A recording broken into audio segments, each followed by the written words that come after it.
All right, here we go. The Chinese government just accused the United States government of literally stealing 127,000 Bitcoin. This is not a hack by some teenager in a hoodie, not North Korea, not some Nigerian prince. China is literally accusing the US government of doing this. That is about $13 billion worth of Bitcoin, which in Washington we all know is probably what they lose in the couch cushions under the Pentagon. But this time it's Bitcoin, so suddenly everybody cares. According to China's cybersecurity agency, the United States orchestrated a state-level operation in the year 2020 to drain one of China's biggest mining pools, LuBian Mining. The U.S. Department of Justice says, no, we seized those coins from a criminal in Cambodia, which is a very convenient excuse. Remember, I reported on this a few weeks ago. But maybe the US government has the strategy that this is very convenient because when in doubt, you can just blame Southeast Asia. So right now we have two nuclear powers arguing over who owns 127,000 magic internet coins, and somehow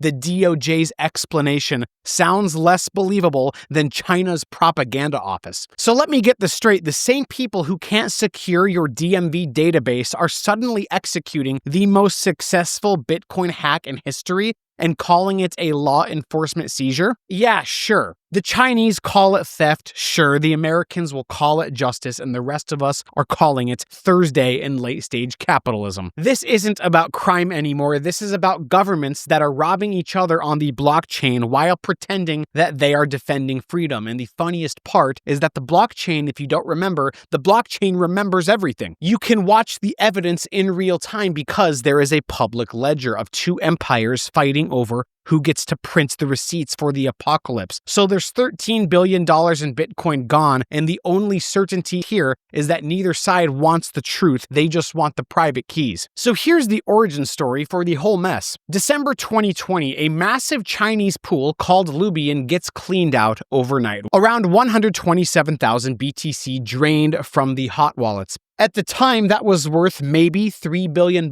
which is a headline, sure, but not global war material. Fast forward to 2025, now the pile is worth $13 billion, and suddenly everyone's going to pretend to care about cybersecurity. And they're going to be caring a lot more in 5 years when that's worth $130 billion.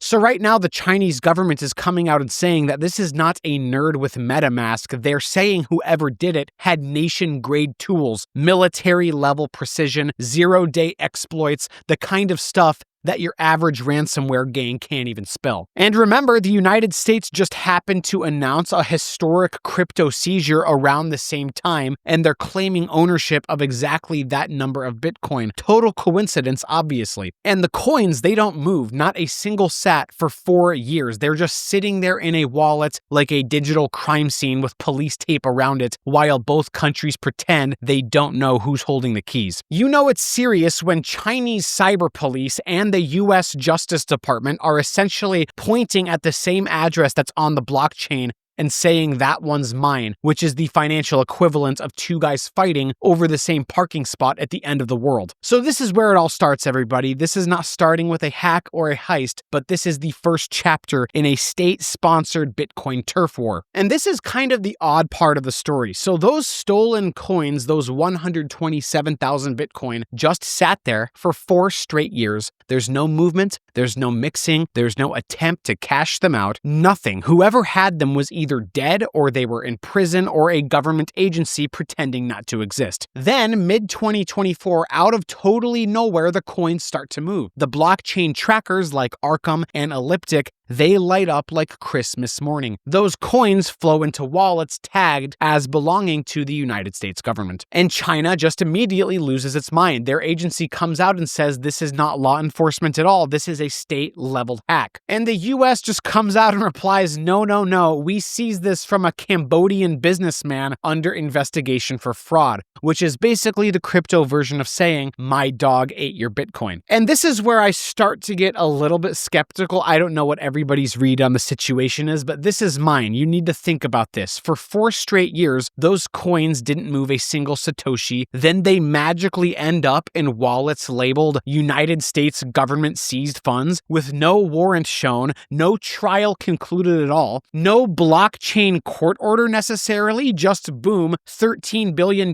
in digital property teleported across borders. So depending on who you're believing necessarily, this could be classified as digital imperialism if it's true that the United States is hacking Bitcoin. Communist China is accusing the other of hacking a mining pool, and the other one is just pretending that they happened to find the private keys that were lying on the ground. Remember, we used to fight over oil fields, and now we're fighting over wallet addresses. And when I reported on this story of the United States announcing that they had these coins, in my mind, I assumed that they gave a court order to some custodian. Because we all know as Bitcoiners, there's something that's really amazing about Bitcoin. If you hold the private keys, nobody has your Bitcoin. The only way to get the actual custody is if somebody willingly gave them to you. So that's where the story starts to get a bit iffy, and it's hilarious that China is now coming out weeks later saying the United States stole them. So literally yesterday, China is now officially accusing the US of stealing it. Their cybersecurity agency is SVERC, or CVERC. They're putting out a full-blown report, and they called it a state-level act of financial aggression. And the US is basically shrugging right now, saying, well, we're busy, go talk to the DOJ. And why I find this story so fascinating is because this goes beyond a crypto story. This is now a strategic reserve dispute from arguably the 2 most powerful countries in the world. And I'm well aware that that level of Bitcoin can translate into trillions of dollars worth of value in the future. So this is obviously a huge deal. So it's easy to get lost in the sauce a little bit, but Bitcoin is going beyond being an asset because Bitcoin is now collateral in a geopolitical Cold War. This is going to be the first in a series of events. You're going to see China saying America hacked us, and then America saying no,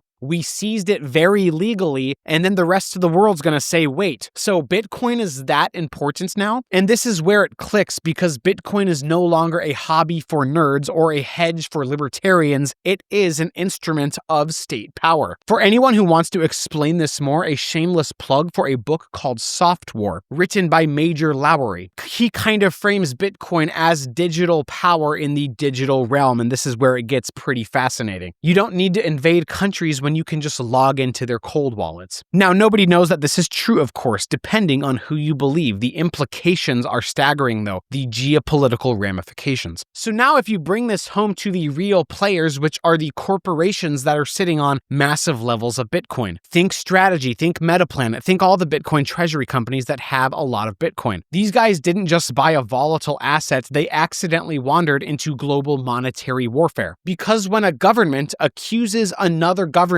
of stealing Bitcoin, that's not a crypto issue anymore. This is sovereign property law. This is the difference between owning gold and owning uranium. The rules will always change when nations start pointing nukes at each other over it. And I don't want to say the quiet part out loud. I don't want to get overly conspiratorial. I'm just saying perhaps every single corporate balance sheet with BTC on it could become a potential national security concern. That's right. Because apparently, if this is true, the custody risk isn't about hackers anymore, the nerds on their mom's computers. It's about the Department of Justice showing up at your custodian's door with a smile and a forfeiture order. If Strategy is issuing equity to buy Bitcoin and China is issuing statements accusing the US of outright theft, you tell me which one's the bigger threat to financial stability. This is what this moment means for Bitcoin Treasury Companies or any large allocators of Bitcoin, BlackRock included. Bitcoin is now treated like sovereign-grade collateral, not a speculative position. Otherwise, nobody would be upset by this. The governments cannot print the Bitcoin, so they're going to fight for the Bitcoin. And if a country like China can call out the US for stealing it, that's your proof that it has real value. Nobody accuses anybody of stealing Dogecoin. So all I'm saying is that any big allocator buying a lot of Bitcoin, they're not just managing their treasury reserves, they are building private sector fortresses in the middle middle of a geopolitical arms race. So here's where we're at now. Two global superpowers accusing each other of stealing Bitcoin or lying about stealing coin. Not dollars, not gold, not trade secrets, Bitcoin. $13 billion worth of digital property that is frozen on the blockchain like evidence in a cosmic courtroom, while the two biggest empires on Earth argue about who hacked who first. The US says it's law enforcement, China says that it's theft, both of them are lying perhaps, and maybe everybody knows it. Maybe they're just mad that somebody beat them to it. Welcome to the first Bitcoin war. There are no soldiers, there are no missiles, there are no tanks, just government lawyers and cold wallets. Remember, as the value of Bitcoin grows, as it becomes the monetary base layer, it stops being an investment and becomes a weapon, because a non-state asset can be treated like strategic territory. I need you guys to think about this. $13 billion worth of computer code are now classified as a national security threat. That is how far we have fallen. And the whole global financial system is eating itself alive, while the smartest people on the planet are buying Bitcoin and guessing which government wallet will move next. And while bureaucrats continue to argue over who stole what, we'll see what news comes out, the rest of us are quietly stacking because we understand the truth. When the empires are fighting over Bitcoin, it means that Bitcoin has already won. And after stories like this, more people start asking the correct question. Not how do I trade Bitcoin, but how do I own Bitcoin for good? And that is exactly what Swan Private is built for, helping high net worth individuals, families, and companies move from speculation to strategy to build generational wealth that is safe on top of the hardest money ever created. Real Bitcoin secure custody solutions, long-term conviction. Visit swan.com/no second best to learn more. And if you want more daily Bitcoin insights during the greatest wealth transfer in the history of humanity, subscribe to Swan Bitcoin and like this video. Have a terrific day. Do not party too hard. Class dismissed.